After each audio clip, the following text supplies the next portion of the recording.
morning sun barely broke through the grimy haze of Chicago's South Side, casting long shadows across the cracked asphalt outside Precinct 7. At 68, retired Staff Sergeant Daniel "Danny" Harper moved slower than he used to. His broad shoulders stooped from years of carrying the weight of war and loss. His faded denim jacket, adorned with a meticulously stitched canine patch from his days in the 101st Military Police, hung loose on his wiry frame. In his calloused hands, he clutched a small wooden box. Inside, a folded note describing a stolen Bronze Star, a medal earned not just by him, but by his partner, a German shepherd named Rex, who'd served beside him through 2 tours in Afghanistan. To the world, it was just a piece of metal. To Danny, it was a tether to a bond forged in blood and trust, a relic of a life most couldn't fathom. He pushed open the heavy glass doors of the precinct, the hinges creaking under the weight. The lobby smelled of stale coffee and disinfectant, a fluorescent hum buzzing overhead. Officers milled about, their radios crackling with static, their boots scuffing the linoleum floor. At the front desk sat Officer Ryan Kessler, a 29-year-old rookie with a buzz cut so sharp it could have been measured with a ruler. His Navy mule uniform was crisp, his badge gleaming like it had been polished that morning. Kessler's eyes flicked up from his computer screen, sizing Danny up in a glance. The old man's weathered face, lined with stories he'd never tell, didn't register as anything special. Just another civilian with a complaint. "Morning," Danny said, his voice low, steady like gravel underfoot. He slid a handwritten form across the counter, the paper slightly crumpled from his grip. "Need to file a theft report. Someone took my medal." Kessler barely looked at the form before his gaze snagged on the canine patch on Danny's jacket. A smirk curled the corner of his mouth, like he'd just heard a bad joke. "Canine unit, huh?" he said, leaning back in his chair, arms crossed. "What's that, some kind of souvenir you picked up at a surplus store? They sell those patches on eBay now, you know." Danny's jaw tightened, but his expression stayed neutral, a skill honed from years of keeping his cool under fire. "No, son," he said, his southern drawl creeping in, a remnant of his Georgia roots. "It's real. Earned it with my partner, Rex. 2 tours, 3 to 7, Kandahar." Kessler snorted, loud enough to draw a glance from another officer nearby, a stocky guy named Mike Torres who was sipping coffee from a chipped mug. "Your partner?" Kessler said, emphasizing the word with a mocking lilt. "What, they handing out dog tags to mutts now? What'd your pup do, chase his tail through a war zone?" Torres chuckled, stepping closer, his boots squeaking on the floor. "Yeah, what was his MOS? Fetching frisbees?" He grinned, clearly enjoying the moment. A couple of other officers in the bullpen looked up, their faces splitting into amused smirks. The precinct, usually a hive of boredom this early, was starting to buzz with their laughter. Danny didn't flinch. His blue eyes, still sharp despite the years, stayed fixed on Kessler. He'd heard worse, far worse, in his time. Insults didn't sting when you dodged IEDs and dragged a bleeding comrade to safety. But this wasn't about him. It was about Rex, the dog who'd sniffed out a bomb that would have taken out half a platoon, who'd taken shrapnel to the flank and still kept going. Rex, who'd earned that medal as much as Danny had. "It wasn't a pet," Danny said quietly, his voice cutting through the chuckles like a blade. "He was a soldier, saved lives, mine included." Kessler rolled his eyes, undeterred. "Right, a real war hero. Bet he's got a statue somewhere, huh? Maybe in the dog park?" He leaned forward, resting his elbows on the counter, his smirk widening.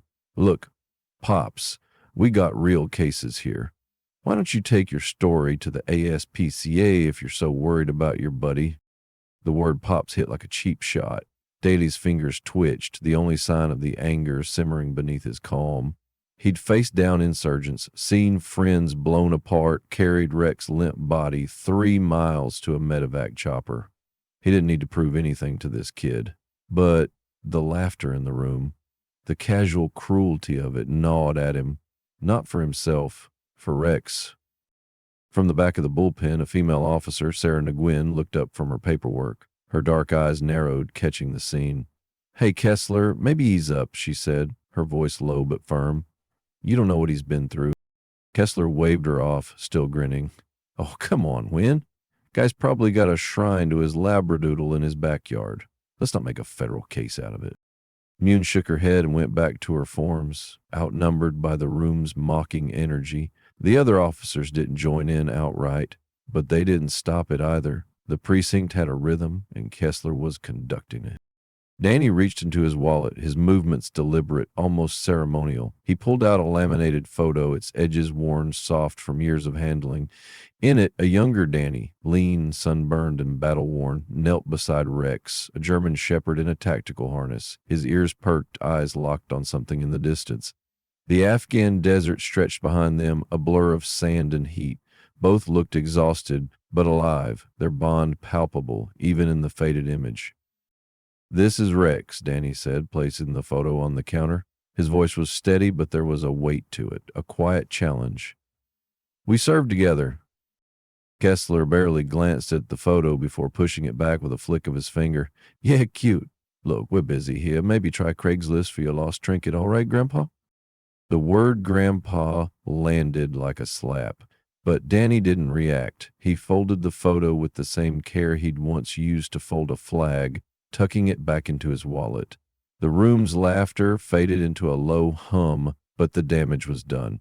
Kessler had turned Danny's service, Rex's service, into a punchline. Without another word, Danny turned toward the exit, his boots heavy on the linoleum. He didn't argue, didn't raise his voice. That wasn't his way. He'd learned long ago that words didn't win battles. Actions did. As he stepped outside, the cold Chicago wind bit at his face, but he didn't zip his jacket. He sat on a weathered bench just beyond the precinct's doors, the wood creaking under his weight. From his pocket, he pulled an old Nokia flip phone, its screen scratched but functional. He dialed a number from memory, his fingers moving with the precision of muscle memory. When the line connected, he spoke one sentence, his voice low and deliberate. "It's Harper, Precinct 7. They're laughing." He snapped the phone shut, slipped it into his pocket, and leaned back, his hands folded in his lap, his eyes fixed on the horizon, where the city's skyline met the gray morning sky. He waited, patient as a sniper, a man who'd learned to trust in the weight of time and loyalty. Inside the precinct, Kessler and Torres were still chuckling, oblivious to the storm Danny had just summoned.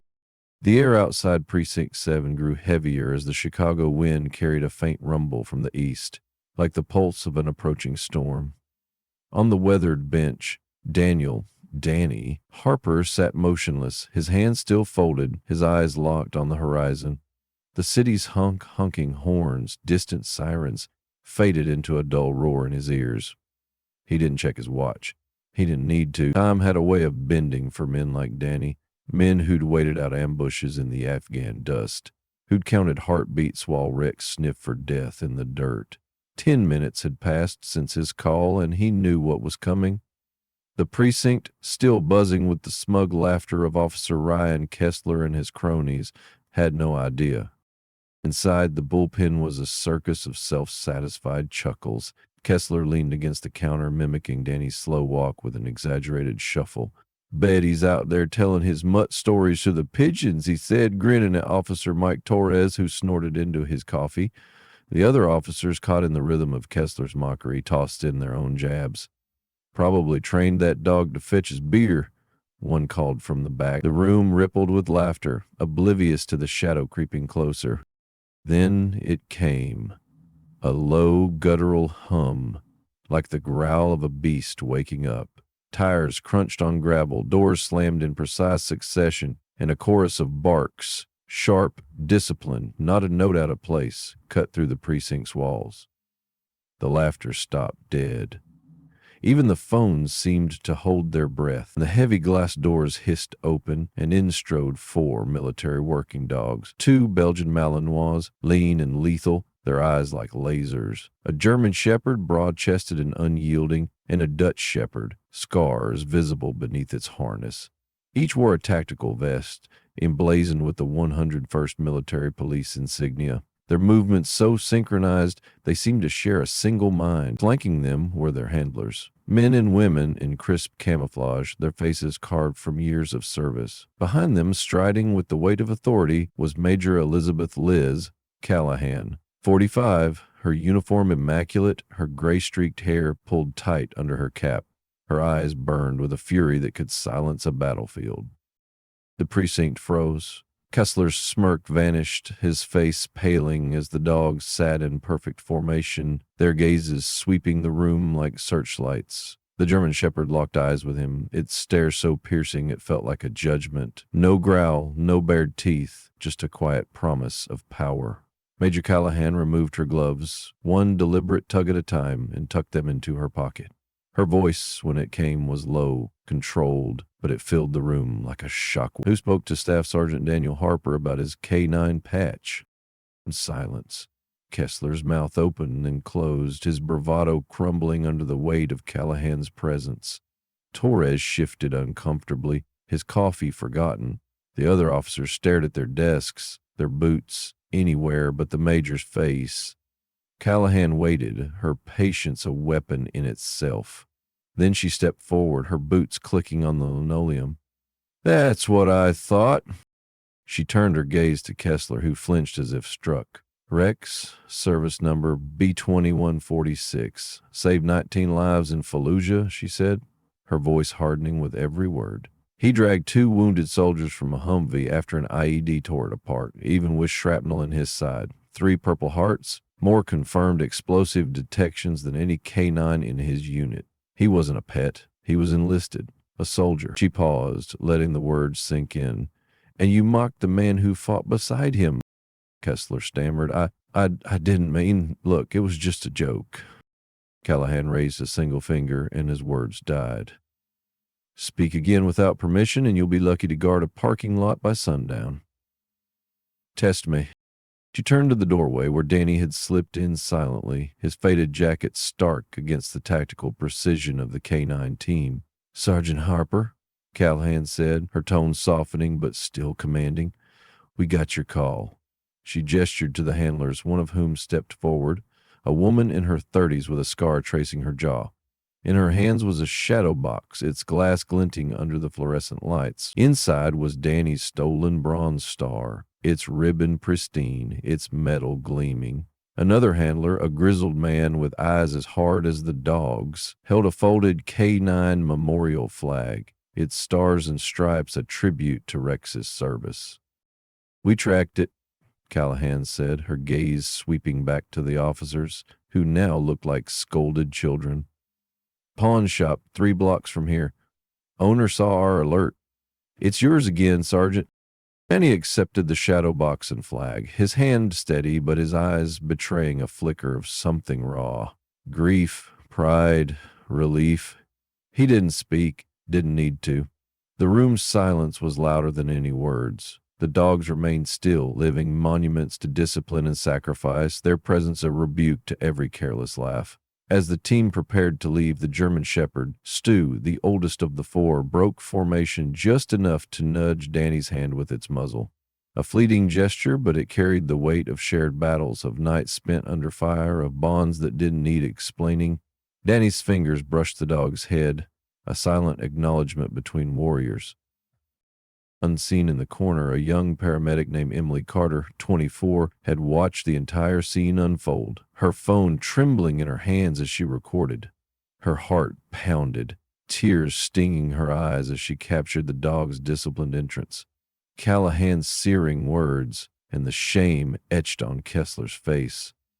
She'd come to file a report about a bar fight, but this was something else. Something that demanded to be shared. That evening, she uploaded the video to X with a caption that burned with quiet fury. "This is how a K9 veteran was treated. This is what happened next." By midnight, the video had exploded. It spread like wildfire across X, shared by veterans, dog lovers, and everyday people outraged by the disrespect. Comments poured in, thousands strong. "Shame on those officers. Rex was a hero. This broke my heart." News outlets picked it up by dawn. CNN, Fox, local Chicago stations, all running the headline, Canine veteran mocked military unit responds. Morning shows replayed the clip, commentators choking up as they described Danny's restraint, the dog's discipline, Callahan's righteous anger. "Notice how he never raised his voice," one anchor said, her own voice cracking. "That's a man who's seen real war." The precinct was drowning in scrutiny. By noon, the chief, a weary woman named Linda Brooks, stood before a swarm of cameras, her knuckles white on the podium. "What happened yesterday was unacceptable," she said, her voice tight. "It does not reflect our values or our training. We've begun mandatory sensitivity training for all officers with a focus on veterans and service animals. The officers involved have been disciplined." She didn't mention that Kessler had been suspended without pay, his career prospects reduced to ash.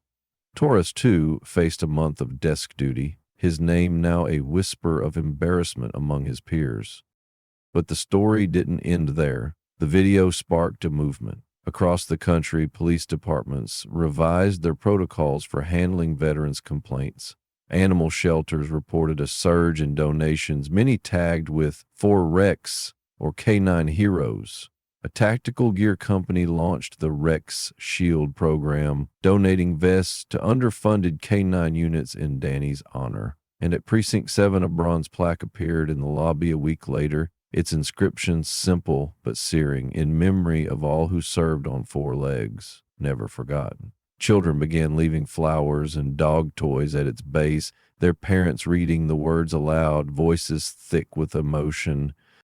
Through it all, Danny Harper remained silent. He didn't grant interviews, didn't chase the spotlight. He took his medal and Rex's flag home, placing them on a shelf beside a faded photo of a desert sunrise where he and Rex had once stood together, alive against all odds. But the world hadn't forgotten. On X, a hashtag #CanonRex trended for weeks, with veterans sharing stories of their own canine partners, each post a testament to bonds forged in fire. One user, a Marine who'd lost a leg in Iraq, wrote, "My dog carried me when I couldn't walk. This video made me cry for Danny and Rex. They deserve better." And they got it. The plaque at Precinct 7 became a pilgrimage site, a place where strangers came to pay respects, where children learned that heroes don't always walk on 2 legs. For Danny, it wasn't about the apology or the fame. It was about Rex, the dog who'd taken a bullet for him, who'd saved 19 souls in a city of ruins. It was about the quiet spaces where courage lived, where loyalty burned brighter than any medal. And as the city moved on, Danny sat alone in his small apartment, the flag folded beside him, knowing Rex's name would never fade again. The Chicago skyline glittered against the dusk, its lights flickering like stars over the modest Southside apartment where Danny Harper lived out his days. At 68, he was a shadow of the soldier who'd once patrolled the scorched sands of Afghanistan with Rex, his German Shepherd partner, by his side. His small living room was sparse. A worn recliner, a chipped coffee table, and a shelf where Rex's memorial flag lay folded in a glass case next to the bronze star they'd earned together. The laminated photo of them in the desert, Danny kneeling beside Rex, steady gaze, sat propped against the flag, catching the faint glow of a single lamp. Danny didn't need much else. The world outside could keep its noise, its hashtags, its fleeting outrage. For him, it was enough that Rex's name lived on, carried by those who understood what it meant to serve without asking for glory. Danny Harper never spoke to the press after the Precinct 7 incident. When reporters camped outside his building, their cameras flashing like vultures circling, he drew the curtains and turned off the ringer on his ancient flip phone. The Honor Rex movement had swept the nation. Veterans posting grainy photos of their own canine partners, civilians leaving dog toys at the precinct's plaque, even a country singer penning a ballad called 4 Legs and a Heart that climbed the charts. But Danny wanted no part of it. Fame was a distraction, a cheap substitute for the quiet loyalty he'd known with Rex. He'd retrieved his medal, restored Rex's honor, and that was enough. The world could move on. He already had. Every April night, the day Rex took a bullet meant for Danny and saved 3 Marines from an IED, Danny rose before dawn. He'd pull on his faded denim jacket, the canine patch still crisp despite the years, and walk to the bench outside Precinct 7, now marked with a small brass plate, Rex B2146. Hero. Never forgotten. He'd sit there as the sun crept over the city, his hands folded, his eyes tracing the horizon. No one knew how he chose the exact spot or why he never spoke during those visits, but every year without fail, a canine handler would join him. Sometimes it was the scarred woman from the precinct confrontation, sometimes a younger handler with a new dog. They'd sit beside him, silent for exactly 10 minutes. No words, no ceremony, just a shared understanding. A nod to a bond forged in blood and trust. Then they'd part ways, Danny walking back to his apartment, the handler returning to duty. It wasn't in any manual. It didn't need to be. The city had changed since the video went viral. Precinct 7, once a footnote in Chicago's sprawl, became a quiet shrine. School groups visited the canine plaque, kids clutching crayons as they drew pictures of dogs with halos, leaving them with notes that said, "Thank you, Rex." A local veterans group raised funds to install a small statue outside the precinct. A German shepherd in a tactical harness, its head bowed in vigilance. The Rex Shield program grew, outfitting canine units in rural departments from Montana to Mississippi. Social media kept the story alive, with ex-users sharing new tales of military dogs. A Malinois who'd sniffed out a bomb in Iraq, a Labrador who'd comforted a dying soldier in Syria. Each post was a thread in the tapestry Danny had unwittingly woven, a legacy he neither sought nor claimed. But Danny's world was smaller, quieter. He'd sit on his fire escape some evenings, a cup of black coffee cooling in his hands, watching the city pulse below.